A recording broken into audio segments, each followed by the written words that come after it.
Thanks, Raj, and thanks everyone for attending this presentation this morning.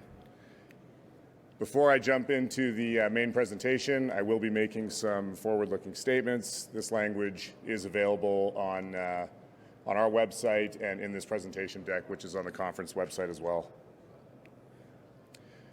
So for those of you that are not as familiar with the company, we formed Equinox Gold back in late 2017. At that time, Ross Beaty became our chairman and our largest individual shareholder, and we started to execute on a plan to build a gold company of scale, a producing gold company of scale, to do it quickly because at the time we saw a buyer's market in gold, and we also saw an environment of coming increasing gold prices. And so we initially started with no production at all. In late 2018, we acquired our Mesquite mine. That gave us our first production. And then over the last 6 years from then, we've undertaken a number of mine developments.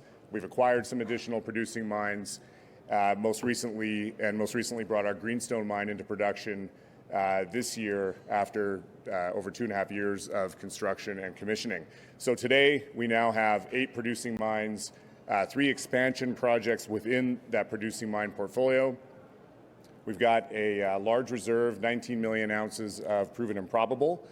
We've got another 16 million ounces of additional M&I gold resources. And our plan today and our goal is to leverage our existing portfolio to increase our production to 1 million ounces of gold production per year. So last year we produced just around 565,000 ounces of gold. The midpoint of our guidance this year is just around 700,000 ounces of gold. That's going to come from 4 primary mines for us.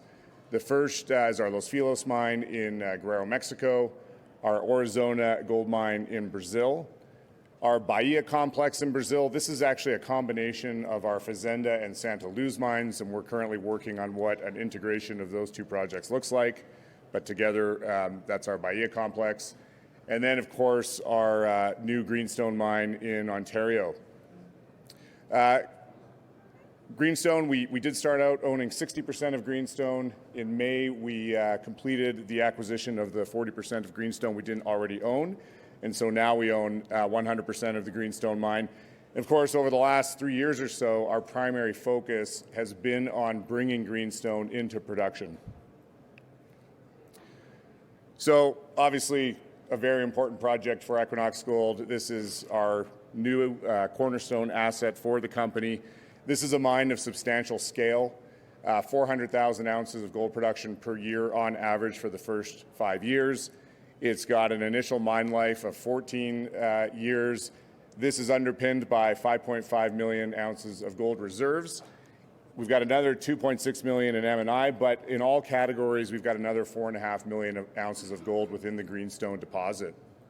The mine is not what I would call remote. It's only about a 3-hour drive northeast of Thunder Bay, Ontario, right on the Trans-Canada Highway, and just a few kilometers from the town of Geraldton, Ontario. Greenstone is also a significant mine, not just in Canada, but also globally. Within Canada, it is one of the largest open-pit gold mines in the country.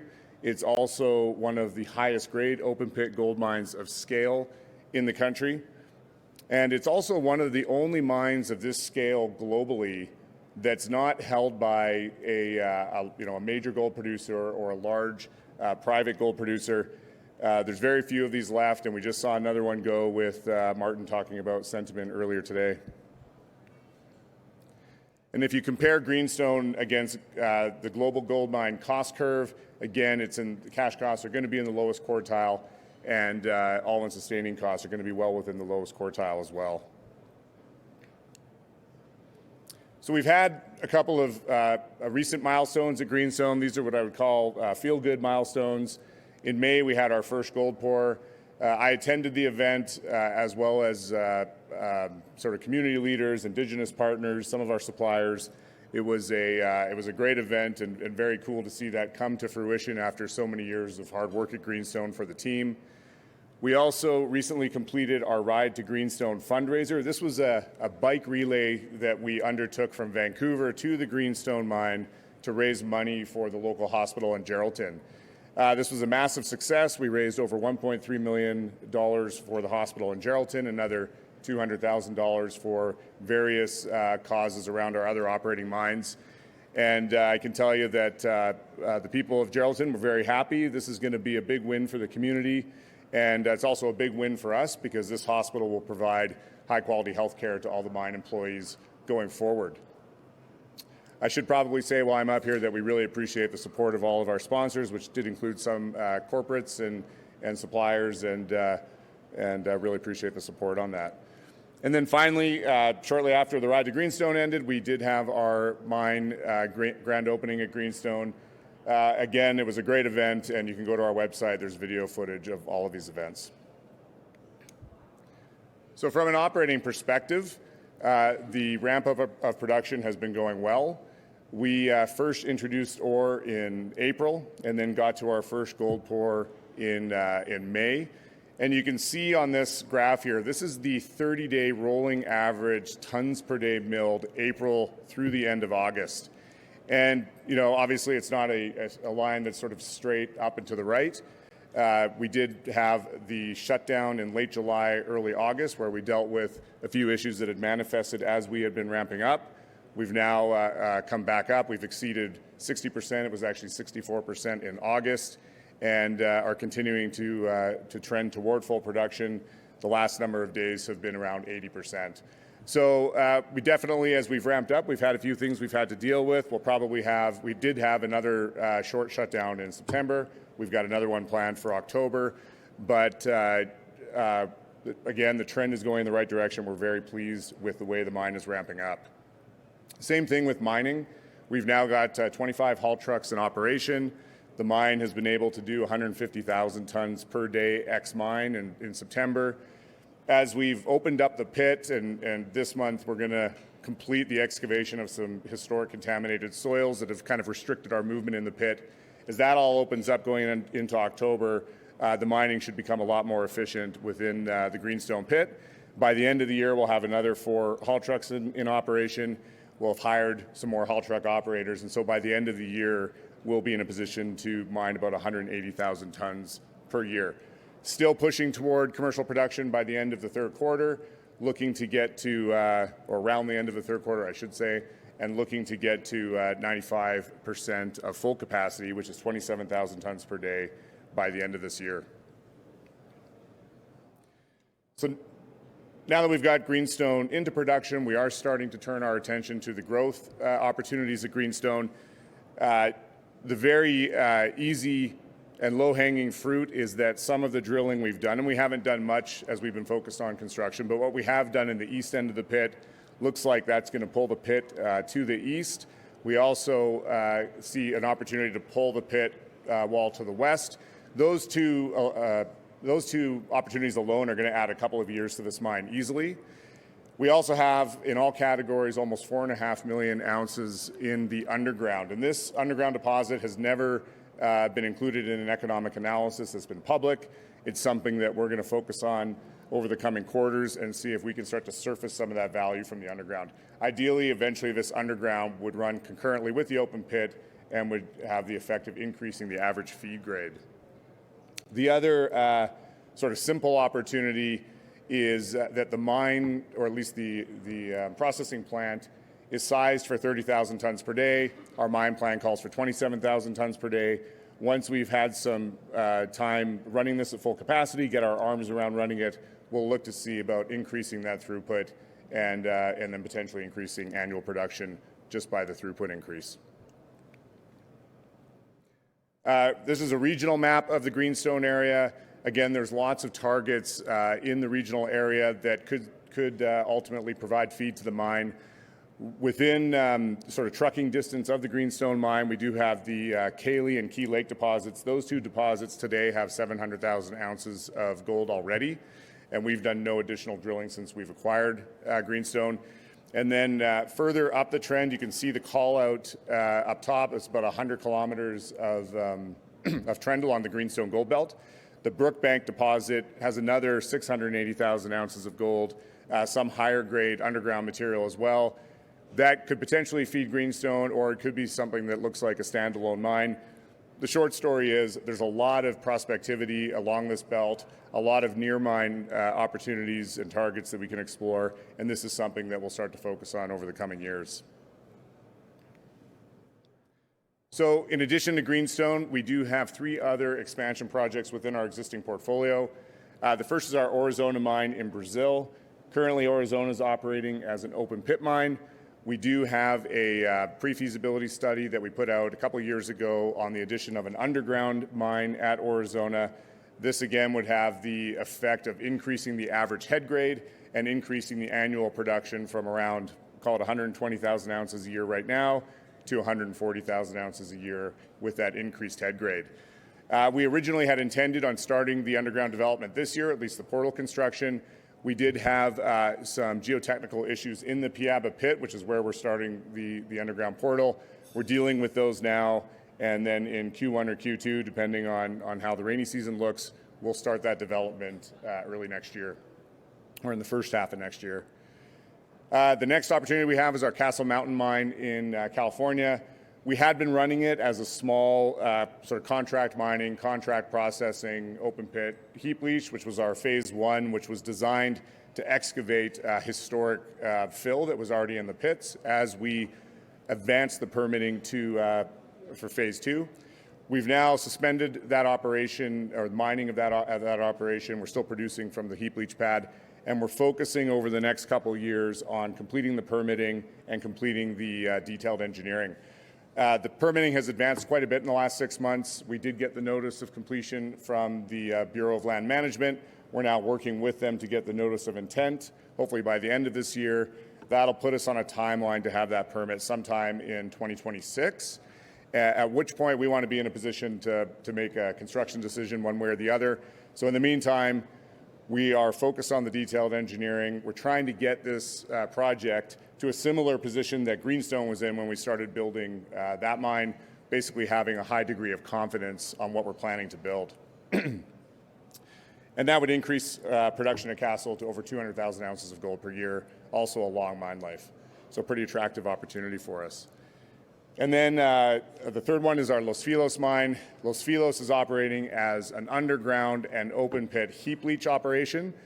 But this deposit, certainly with what we're seeing in the underground, and as we get deeper into the open pits, you get much higher grade material, and material that metallurgically really requires a mill to get the recoveries we need for this mine to make sense long term. So we put out a feasibility study a few years ago on the addition of a 10,000 ton per day mill, CIL plant at Los Filos.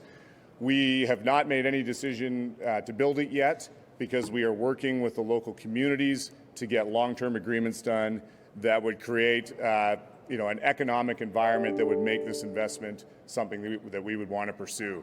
There's a huge amount of geologic potential at Los Filos. This is a big mine, and we'd love to see this expansion happen, but we've got to get through this negotiation with the communities first, and it's going well, and we're having a good and civil discussion with them, and hopefully we get some clarity on that, sort of toward the end of this year or Q1 next year.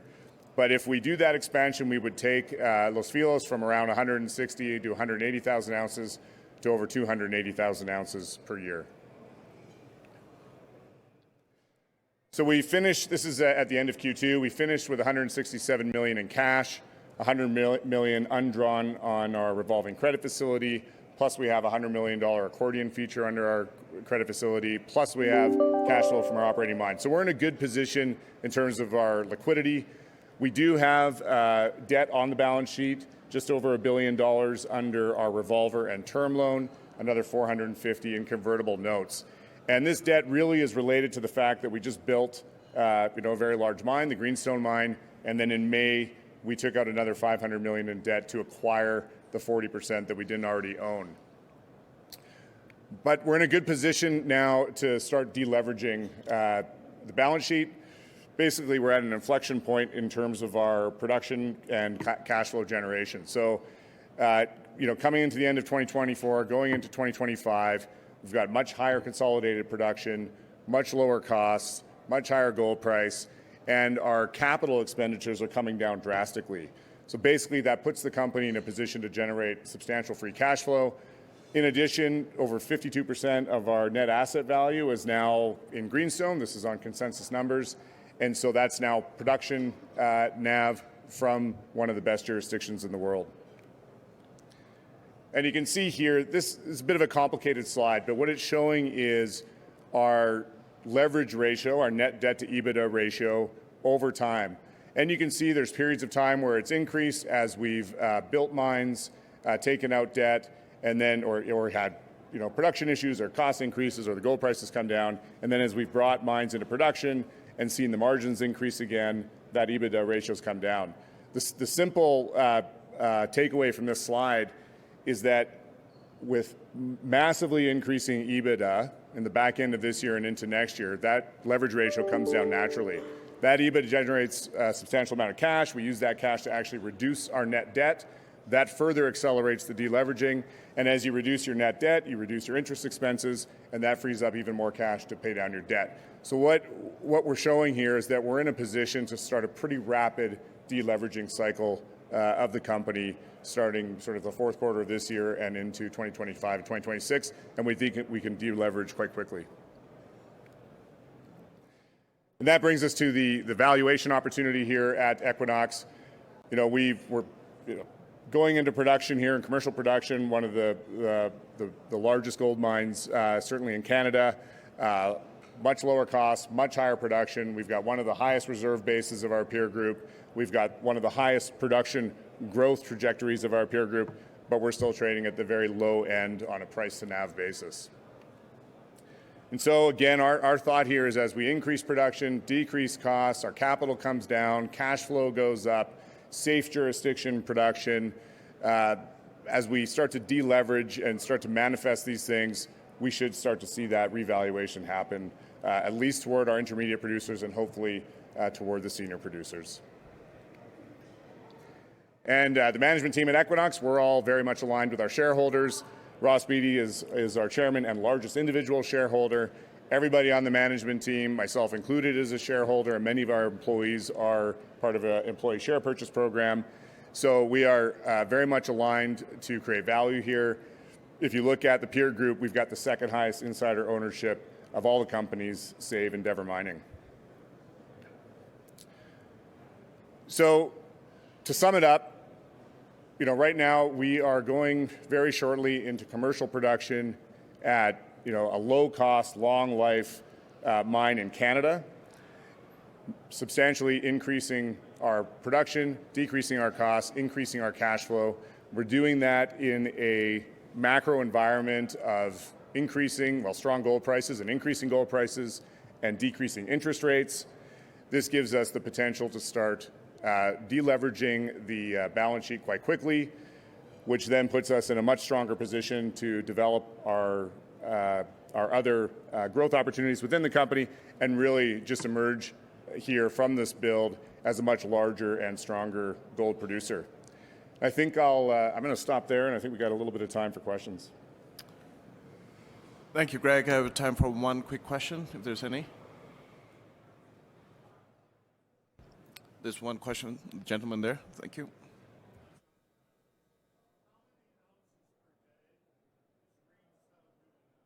How many ounces per day are you doing at Greenstone now? I'm interested in the ramp up. Well, the gold ounces per day varies according to throughput and grade. Our goal for this year is to get to around 190,000 ounces total. So that's our target for the end of this year. Okay. Thanks, everybody. Thank you very much.